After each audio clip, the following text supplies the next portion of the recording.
and girls, and welcome to our first episode of Full Steam Ahead, Choo Choo, where we explore science, technology, engineering, art, and math, or STEAM as we like to call it. I am your host, Miss Ashley from the Prescott Valley Public Library, and today we are going to be learning about a scientific word called viscosity. Can you guys all say that with me? Viscosity, very good. And that just means the density or thickness of a fluid.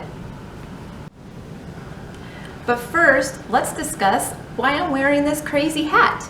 Well, most of you probably recognize this hat from The Cat in the Hat by Dr. Seuss. And on March 2nd, we will be celebrating Dr. Seuss's birthday. So in honor of Dr. Seuss, today we are going to be creating Oobleck.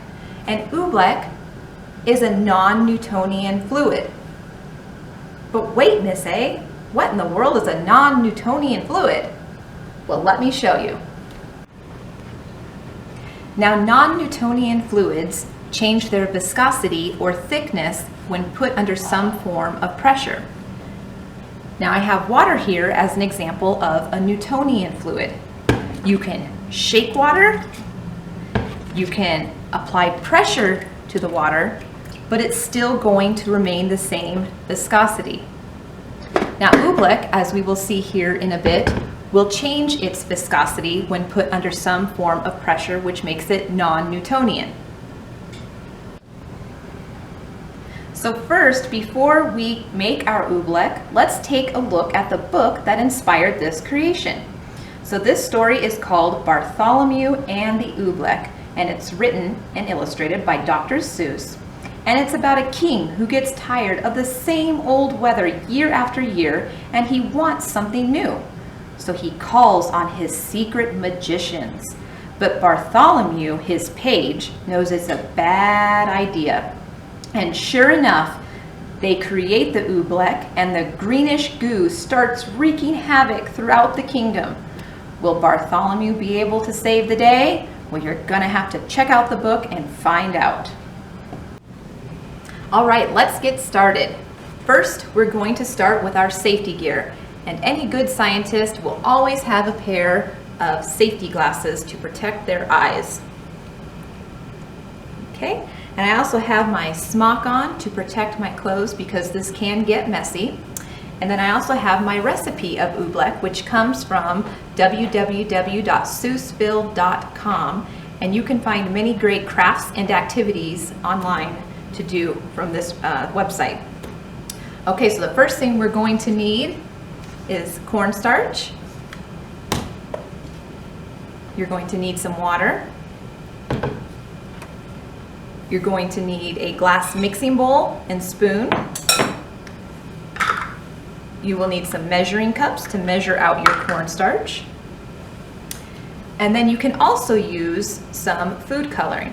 But beware, this will stain your hands, so I do recommend wearing some sort of gloves to protect your hands as well, if you decide to use that. And then, last but not least, we're going to have newspaper to cover our work surface. Okay, so this recipe calls for 1.5 cups of cornstarch, and I've already pre-measured mine here into this cup. Now, I recommend you doing this activity with your kids. It's a lot of fun practicing measurement, so that's a good skill to learn. So I have my 1.5 cups of cornstarch, and then it also calls for 1+ cup of water. So I probably will be adding more just depending on the consistency that I want.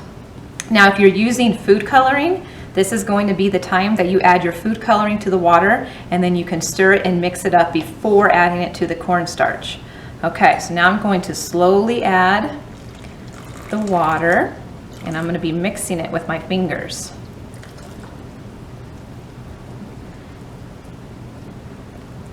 All right.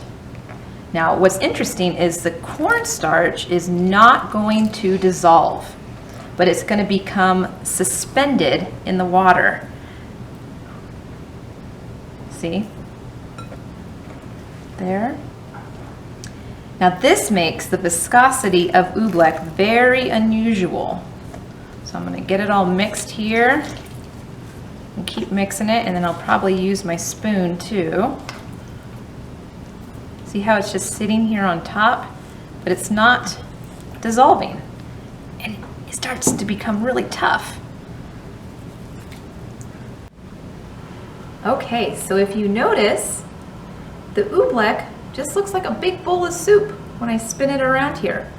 But if I take my finger and I apply some form of pressure to it, it's hard, and it feels like it's rubber and my finger is bouncing off.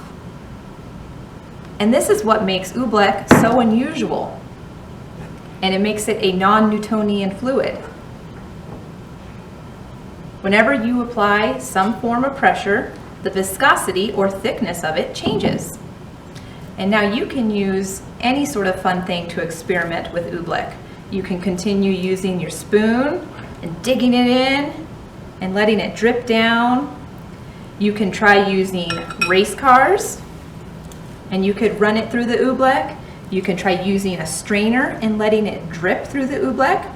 You could even try freezing it at home and seeing what that does. And if you have a marble run, you can try letting it drip down the marble run. And then if you used food coloring, you can also do color mixing and make that a separate activity in itself. Now the best part of Oobleck is that it's very easy to clean up. But I do recommend not putting it down the kitchen sink drain, as it will clog your pipes. So you can put it into a trash bag and then empty it out into the trash when you're all done with the Oobleck. Thank you for tuning in to our first episode of Full Steam Ahead. Keep an eye out for more STEAM activities in the future. And don't forget to come visit us in the children's department and come say hi and let us know how your Oobleck turned out. I'll see you again soon. Bye.